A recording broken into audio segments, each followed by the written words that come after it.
My name is Rachel, and I'm going to show you how I lock my hair. So there's a couple different ways to lock your hair. The way that I do it is I pull it back on itself.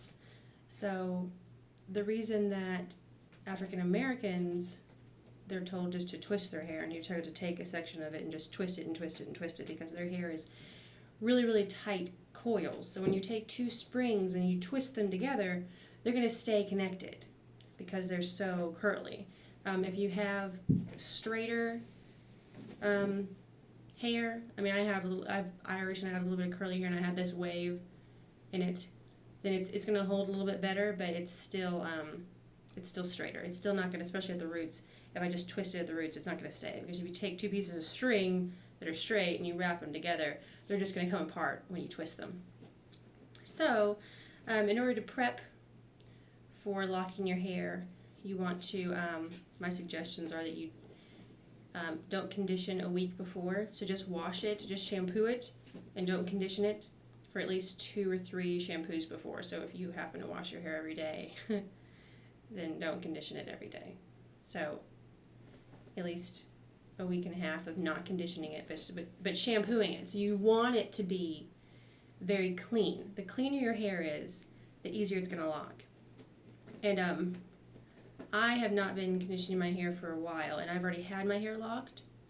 I already locked my hair before, and I undid it, and when I undid it, it strained and stressed the hair and broke it. So it's very broken. This is very damaged hair, so it's going to lock a lot easier, especially at the ends. So yeah. And the way that, the couple different ways that you can do straighter hair for locking it is you just back comb it. So you just take a section of it and you back comb all of it. You know, and I'll show you. You just take it and you back comb it. But most people will tell you to do it with a steel brush. It's like the kind that you can find at the pet store. But you just do it. You just basically tease your hair all the way down until all this is bunched up on itself. And then after you have it like that, then you twist it and you palm roll it, and then it kind of comes out. But the thing is, you lose so much of your length if you just back comb it like that. So I don't want to lose my length. I don't want to lose the length that I have, so I'm going to do the one where you back comb it, where you pull it back on itself, and I'll get that out. So, but basically, at the root, you're just going to separate it on itself. But then you have to remember that this is going to grow out. So in order for it to grow out and lock, it'll do that. Your hair will naturally start locking into itself once it realizes that that's the way that it's going to go. Because if you just take it at the root and start back combing it, all of this, it's just going to grow out straight. And it's not going to even be locked. And that's where you have the problems with having like back comb it and keeping it twisted so it doesn't go poofy at the base. And it will get really oily in the beginning because it's used to being conditioned, and you've taken all that extra artificial moisture away. So until your body learns how to balance itself back out, it's going to be a little more oily at the root.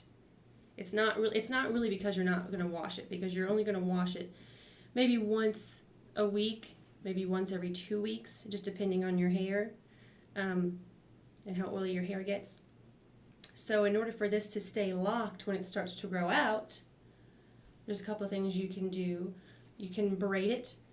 You can just take it where you're going to have the lock and just braid it just a little bit